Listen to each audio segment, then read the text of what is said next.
नमस्कार दोस्तों, welcome back. आप लोग सोच रहा होगा आज कौन सी विषय के बारे में ये बात करने वाला है ना। मैं आप लोगों के लिए एक simple yet very powerful tool लेके आया हूं। ये सिंपल और पावरफुल है।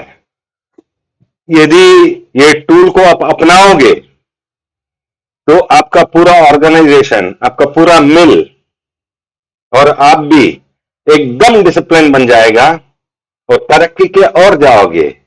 एरर की मार्जिन बहुत कम हो जाएगा और आपका प्रोसेस जो भी काम कर रहे हो वो स्टैंडर्डाइज हो जाएगा, रिपीटेबल, डिपेंडेबल, सक्सेसफुल प्रोसेस बन जाएगा। ये टूल को आप अपनाओगे तो आपका स्पिनिंग मिल में एफिशिएंसी बढ़ जाएगा, ये मेरी गारंटी है। और जब मैं बताऊंगा ये कौन सा टूल है, पहले आप हंसोगे, बाद में बोलेंगे बहुत बहुत धन्यवाद, थैंक यू शर्मा जी, आपकी वजह से हमको ये याद आ गया। ये बहुत ही उम्दा टूल है। तो वो टूल कौन सा है आप गेस कर लिया? यदि आपने गेस किया, कमेंट में कौन सा टूल है बताइए। मैं बताऊंगा, जरूर बताऊंगा, लेकिन अंत में बताऊंगा, बने रहिए।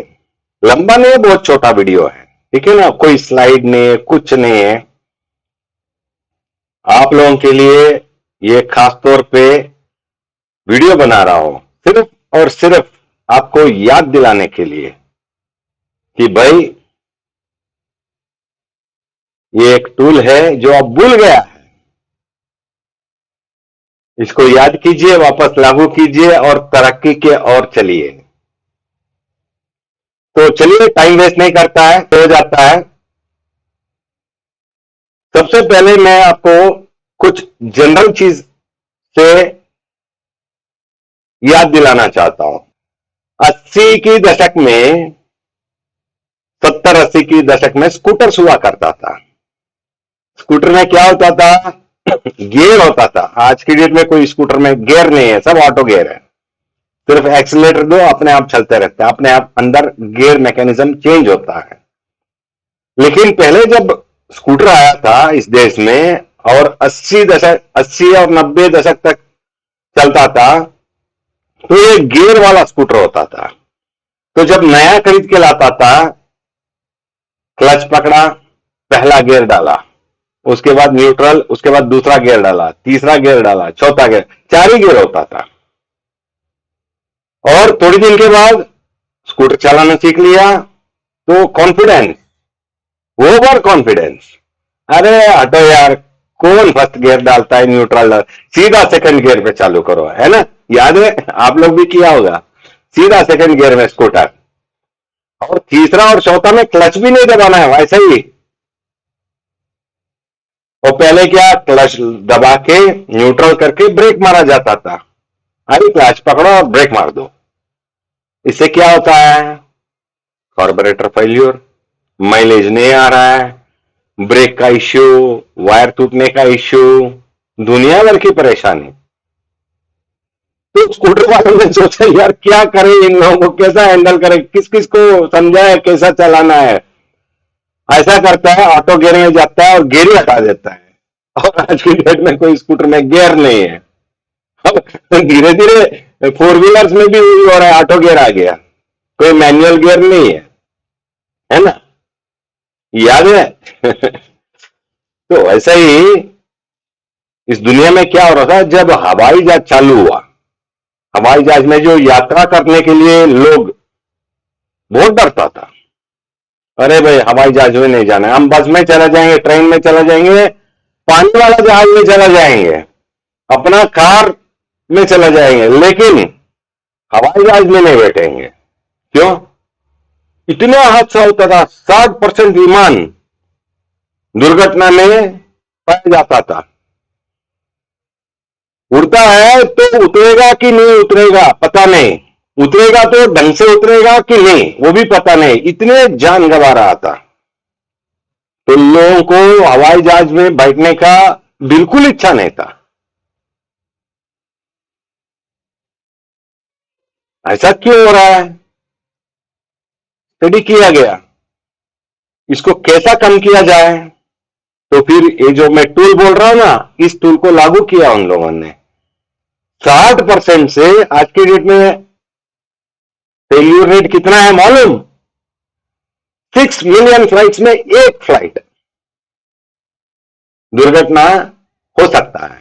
6 मिलियन फ्लाइट में एक, पहले 60%। तो 6 मिलियन में एक बोले तो 0 पॉइंट कितना जीरो पता नहीं, उसके बाद एक आएगा, तो बहुत सेफ हो गया ना। वो कोई बहुत बड़ा कोई सिस्टम नहीं बनाया उसके लिए, very simple yet powerful tool को इंप्लीमेंट किया गया। वो टूल को फॉलो करके एविएशन हिस्ट्री में फ्लाइट्स को टोटली सेफ कर दिया, प्रोडक्टिव कर दिया। लोगों को समझ में आ गया अब सेफ है, हम इसमें ट्रेवल। अभी देखो दुनिया भर में लाखों फ्लाइट उड़ रहा है, सभी फ्लाइट्स में जा रहा है, आप भी जा रहे हो, है ना। पहले जमाने में वैसा नहीं था। और एक एग्जांपल देता हूं, जो अस्पताल हुआ करता था, मरीज गलती से ऑपरेशन करना पड़ जाए तो ये होता था कि 58-60% मरीज ऑपरेशन करवाया तो वो जिंदा रहेगा, उसका सिर्फ 40% गारंटी था, 60% कोई गारंटी नहीं, वो मर जाता था। तो लोग ऑपरेशन करवाने के लिए हमेशा मना करते हैं, नहीं नहीं जो भी समस्या है हम बर्दाश्त कर लेंगे, जेल लेंगे, लेकिन ऑपरेशन डॉक्टर मत करो, हम ऑपरेशन नहीं करवाएंगे। आज भी बुजुर्ग लोग देखो उस जमाने से जो उस दौरा से निकला है, उसको बोलो ऑपरेशन करवाना, नहीं नहीं नहीं नहीं ऑपरेशन नहीं वो मन में बैठ गया है। इतने पेशेंट्स मरता था पूरी दुनिया में, अमेरिका में भी, यूरोप में भी, हर जगह पे। तो फिर उन लोगों ने देखा भाई क्या हो रहा है, अपने पास आधुनिक इक्विपमेंट है, आधुनिक मेडिसिन है, आधुनिक ऑपरेशन थिएटर है, बहुत ज्ञानी सर्जन है, हाईली क्वालिफाइड, हाईली एक्सपीरियंस्ड, उसके बावजूद सिर्फ 40% केस सक्सेसफुल हो रहा है, 60% मर जा रहा है। ऑपरेशन थिएटर में गया, ऑपरेट किया तो उसके बाद उसका कोई गारंटी नहीं है। तो उन लोगों ने सोचा यार एरोप्लेन वाला जो सिस्टम लागू किया, सिस्टम नहीं टूल, वो टूल हम भी अपनाते हैं। वो टूल से क्या होगा देख लेंगे। तो पूरा वर्ल्ड वाइड डिसाइड हुआ और 8 कंट्री सामने आया, ठीक है ये टूल हम अपनाएंगे। तो 8 कंट्री में चंद हॉस्पिटल्स, कोई देश में 5 हॉस्पिटल, कोई देश में 10 हॉस्पिटल, कोई देश में 20 हॉस्पिटल, इससे ज्यादा नहीं। तो ये 8 देशों में एक्सपेरिमेंट किया गया और उन्होंने पाया 100% सक्सेस। एकदम फेलियर जो है ऑपरेशन का या डेथ का, एकदम 58 to 60% गिरावट। एक सिंपल टूल, सिस्टम नहीं टूल, अच्छा है ना। आपको भी चाहिए वो टूल, बताओ आप अपनाओगे अपना स्पिनिंग मिल, एकदम डिसिप्लिन सिस्टमैटिक कर दोगे, 100% एक्यूरेसी के साथ चलेगा, एरर की मार्जिन 0 हो जाएगा, कोई गलती नहीं होगा, परफेक्शन पे चलेगा, रिलायबल प्रोसेस बनेगा, डिपेंडेबल प्रोसेस बनेगा। चाहिए टूल? हाँ बताओ। हाँ सोच रहा हूँ यार क्या पका रहे हो, क्या खींच रहे हो, बताओ तो सही बताने वाला हूं भाई साहब, इसीलिए वीडियो बना रहा हूं बताने के लिए। बताओ, चलिए काउंट डाउन करता है, 3, 2, 1, 0। वो टूल है, हंसना मत, चेकलिस्ट हंस रहे हो ना यार ये क्या इतना पका के चेकलिस्ट के बारे में बता रहा है। इतना आसानी से मत निकालो भाई साहब। वही चेकलिस्ट है जो पायलट 20,000 घंटे का एक्सपीरियंस हो, कैप्टन हो, इतना एक्सपीरियंस के बावजूद गलतियां हो रहा था, दुर्घटना में पाया जाता था, उड़ने से पहले एक बार चेकलिस्ट चेक करता है और उतारने से पहले भी एक बार चेकलिस्ट चेक करता है, तब जाके 6 मिलियन फ्लाइट्स में एक फ्लाइट दुर्घटना में पाया जा सकता है। इतना पावरफुल है, कितने जानों को बचाया, कितने एरोप्लेन को बचाया। वही टूल है जो सर्जन्स अपनाता है अपना ऑपरेशन थिएटर के अंदर। पूरा दुनिया में 60% फेल्यूर जो है आज की डेट में जीरो फेल्यूर में कन्वर्ट हो गया है ना। तो चेकलिस्ट को इतना आसानी से मत हटाओ। ऑपरेशन थिएटर में जब डॉक्टर घुसता है ना, नर्स के हाथ में सबसे पहले चेकलिस्ट होता है, सबसे पहले चेकलिस्ट सारी प्रोसीजर चेक करता है, उसके बाद ऑपरेशन होता है, ऑपरेशन के बाद वापस और एक चेकलिस्ट चेक होता है, ये चीज हुआ कि नहीं हुआ। Checklist is very powerful tool जो आपको सही रास्ते में चलाएगा। आपको कोई दिमाग लगाना नहीं है, आपका ज्ञान इसमें कोई काम नहीं आएगा। क्या होता है जब ओवर कॉन्फिडेंस होता है ना, हाँ मुझे मालूम है, अरे मैं कर लूं, मैं इतने ऑपरेशंस किए हो, अरे मैं इतना फ्लाइट्स चलाया हूं, लेकिन प्रोसीजर में, सीक्वेंस में कहीं ना कहीं चूक होता है। एक भी स्टेप मिस किया, उसका नतीजा फेल्यूर है। सिस्टमैटिकली करोगे, कोई दिमाग नहीं लगाना है, ये किया नहीं किया। चेकलिस्ट होता क्या है? सिंपल 8 से 10 क्वेश्चन होता है और आंसर जो होता है यस या नो, ट्रू और फॉल्स, बस बाइनरी। कोई एक्सप्लेनेशन नहीं, कोई रिमार्क्स नहीं, कोई लंबा चौड़ा लिखना नहीं है। वो शीट लेके जाना है अपना एक्टिविटी अपना डिपार्टमेंट का करने से पहले, भाई ये सारी है कि नहीं है, टिक करना है। 5 मिनट लगता है बस, शिफ्ट की स्टार्टिंग में 5 मिनट, शिफ्ट के एंड में 5 मिनट, या मेंटेनेंस करने जा रहे हो तो मेंटेनेंस चालू करने से पहले 5 मिनट, मेंटेनेंस होने के बाद 5 मिनट। Very simple. कोई लीडमैन, सुपरवाइजर, फोरमैन, जॉबर कोई भी भर सकता है इसको, इतना आसान है। तो चेकलिस्ट एक ऐसा सिस्टम है जिसकी वजह से आपका मिल एक डिसिप्लिन में आ सकता है, अपने आप में एक एसओपी बन जाएगा, एक सिस्टम बन जाएगा। आपने देखा होगा, जब मैं सिस्टम टूल की बात कर रहा हूं, आज की डेट में बहुत सारी मिल है जिसके पास आईएसओ सर्टिफिकेट है, जिसके पास एसएपी है ना। आईएसओ में होता क्या है वैसा पता नहीं आप लोगों को। आईएसओ में काफी पैसा खर्चा होता है, काफी टाइम लगता है, एसओपी बनाना पड़ता है, एक एक डिपार्टमेंट का एक एक प्रोसीजर लिखना पड़ता है, स्टैंडर्ड ऑपरेटिंग प्रोसीजर। उसके बाद उसको कैसा किया जाता है, क्या क्या रिपोर्ट्स बनता है, वो रिपोर्ट फॉर्मेट्स को डॉक्यूमेंट करो। उसके बाद इतना मोटा मैनुअल बनता है, वो मैनुअल टेक्स्ट बुक जैसा बनाने के बाद उसको अलमारा में रखा जाता है, ताला लगा दिया जाता है। उसको कब निकालता है? 1 साल के बाद, जब ऑडिट होने वाला है उसकी 1 महीने पहले, भाई क्या क्या रिपोर्ट्स बनना चाहिए देखो, वो सब बना दो। असलियत में हुआ नहीं हुआ पता नहीं, सभी टिक मार, सारी रिकॉर्ड अप टू डेट। वो ऑडिटर आएगा, ऑडिट करेगा, आपको सर्टिफिकेट देके आगे बढ़ जाएगा। ऐसा कोई सिस्टम का कोई फायदा ही नहीं है। मैनेजमेंट खर्चा किया, बहुत पैसा खर्चा किया मैनेजमेंट वो सिस्टम लागू करने के लिए। बहुत अच्छा सिस्टम है, लेकिन आपके पास टाइम नहीं है, इतना पेपर वर्क है। प्रोसीजर को पूरा डिस्क्राइब करो, वर्क इंस्ट्रक्शंस को डिस्प्ले करो, रिपोर्ट्स बनाओ। कौन बनाता है एवरीडे? कोई नहीं बनाता है। तो मैं सिस्टम की बात नहीं कर रहा, आपको कोई है अच्छी बात है, उसका एसओपी को आप चेकलिस्ट में कन्वर्ट कर दो, नहीं है और अच्छी बात है, सीधा सीधा आप चेकलिस्ट बना के लागू कर दो, चालू हो जाओ, परफेक्शन की ओर जाओगे, डिसिप्लिन की ओर जाओगे। शिफ्ट स्टार्टिंग में प्रोडक्शन ऑफिसर जो होगा वो शिफ्ट की हैंडओवर लेगा, तो एक चेकलिस्ट, जब हैंडओवर करेगा एक चेकलिस्ट, किस कंडीशन में मशीन मिला, क्या चल रहा है, simple, yes no, true false, इतना ही, इससे ज्यादा कुछ नहीं है। 5 मिनट लगता है एक चेकलिस्ट को।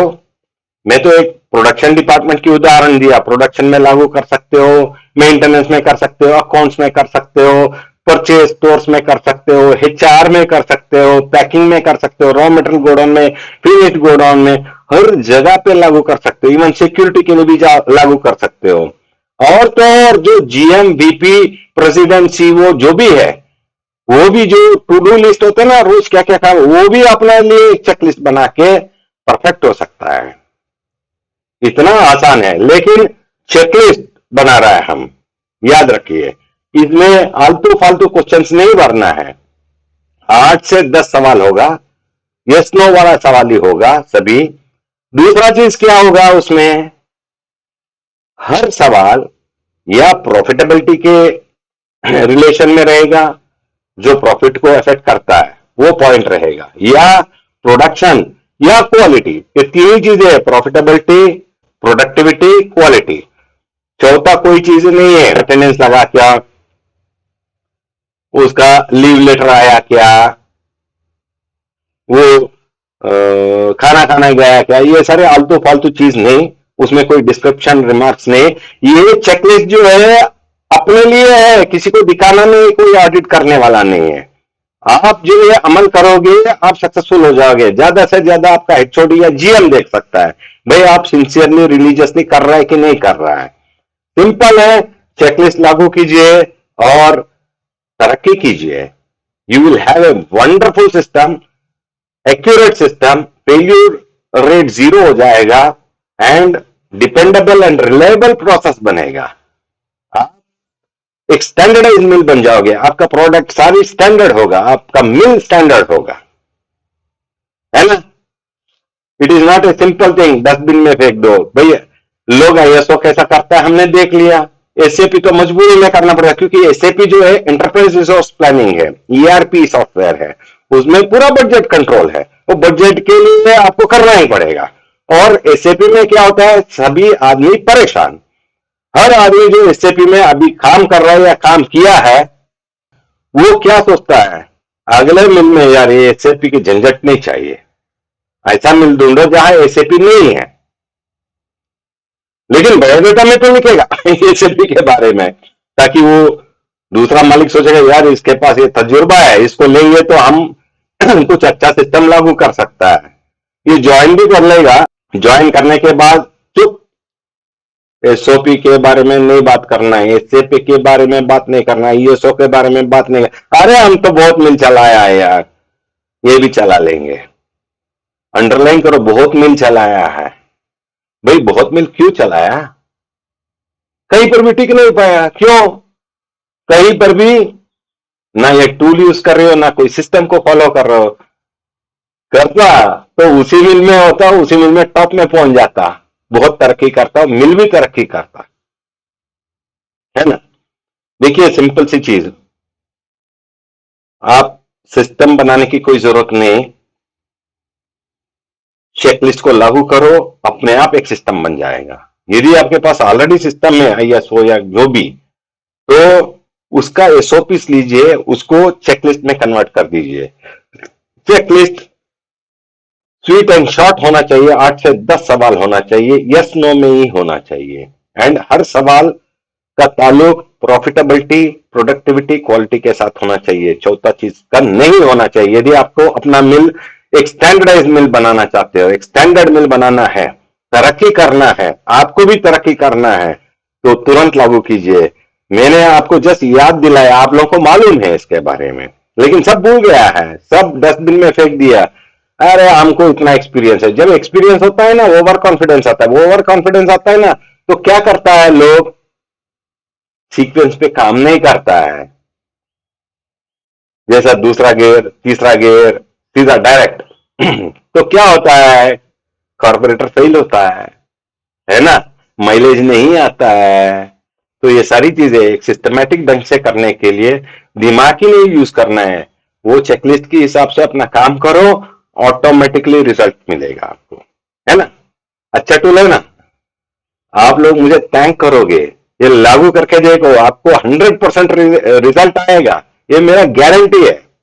डिसिप्लिन मिल बन जाओगे, एकदम सिस्टमैटिक मिल बनेगा, एंड एफिशिएंसीज भी बढ़ेगा, प्रोडक्टिविटी भी बढ़ेगा, कॉस्ट भी कम होगा, आपका प्रॉफिटेबिलिटी भी बढ़ेगा। ट्राई कीजिए। I wish you all a very happy, prosperous and successful New Year 2026। आप सबको मेरा हैप्पी न्यू ईयर का विशेष है। Thank you.